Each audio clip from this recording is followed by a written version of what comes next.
Hello, everybody. My name is Dred, and welcome to Miss Valley Entertainment News. So we've got some Baldur's Gate stuff coming for you today. We had a couple of videos for you on Baldur's Gate. First of all, we're going to tackle the community update that happened earlier this week. Community Update 24, looking to the future. Let's talk about this because it's going to talk about some things that are important to many of you who like and love or play Baldur's Gate. It says, hello all.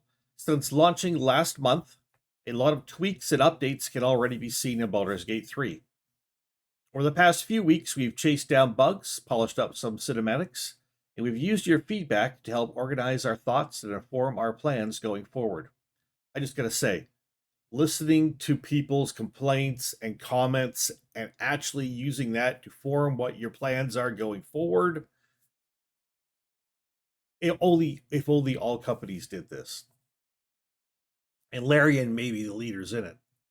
The first major patch just launched, solving over 1,000 bugs to hopefully make Baldur's Gate 3 an even better experience, but it was still a patch designed primarily to squash bugs. We want to go further than that. We now find ourselves at a time where we're able to properly sit down and consider how to parse feedback beyond bug fixing and UX tweaks. Patch 2 is just around the corner, and while it does include bug fixes, it also includes substantial performance improvements for the first time since launch. Perhaps more notably, we're adding better closure to the story's final act in the form of a more fleshed out ending for Karlach, something many of you have been asking for. Before we get ahead of ourselves, let's take a moment to focus on a conversation some of you have been having in the background. Many of the points that come out of this conversation are being funneled into the umbrella term of cut content.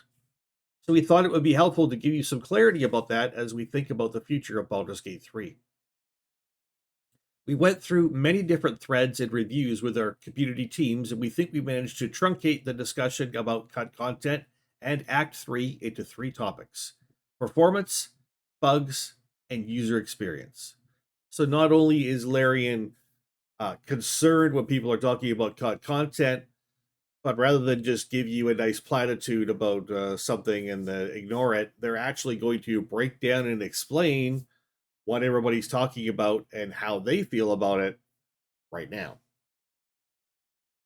So, performance. The city of Baldur's Gate itself is ambitious, technically, narratively, and in scope.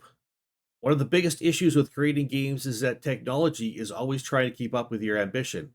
And here we've been hit pretty hard by some setbacks. We know that Act Three's performance isn't as good as the first two acts.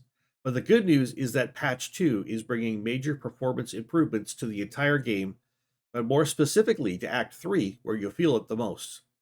We'll also be working throughout September to improve performance in Act 3 further with new technology that's taking a bit longer to release than we expected.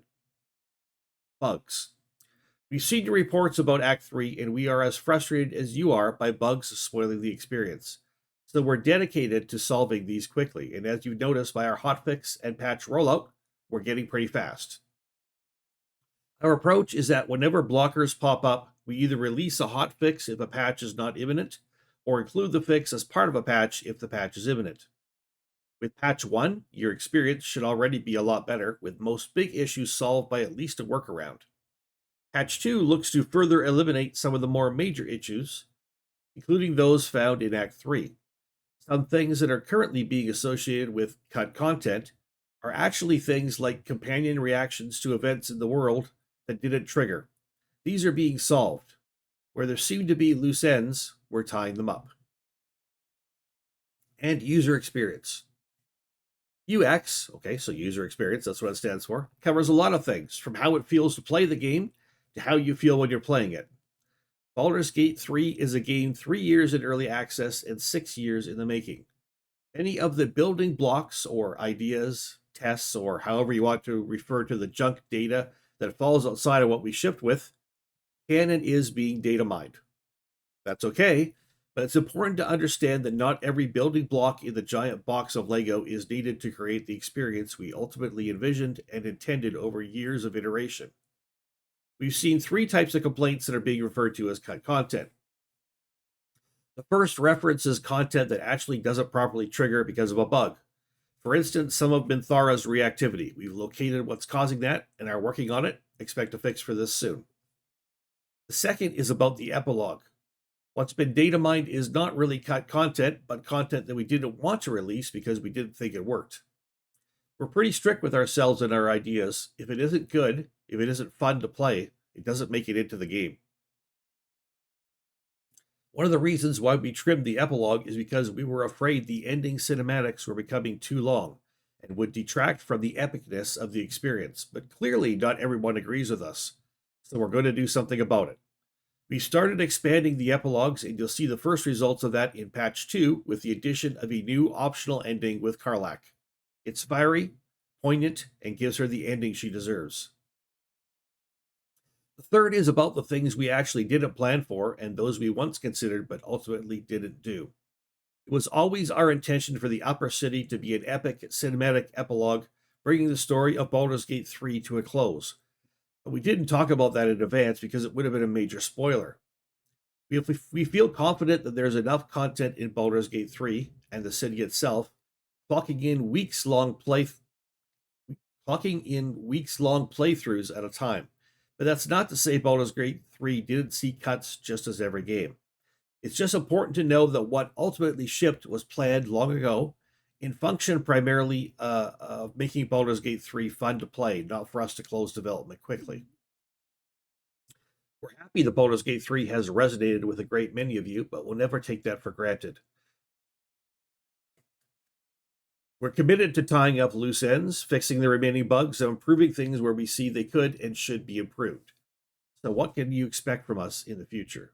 And again, kudos to Larian for addressing all of this head on and honestly. Okay, so what can you expect from us in the future?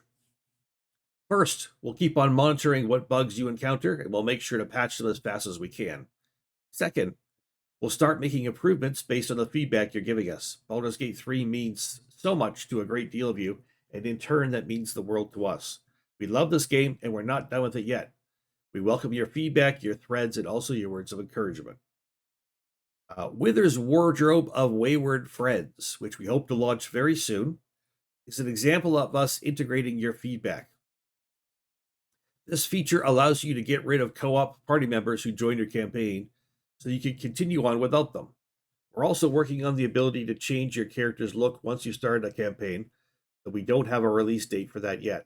There will be more, and you can expect us to come with modding support at some point too. Once again, thank you for giving us so much feedback. It's incredibly motivating for us and drives us to do better and better.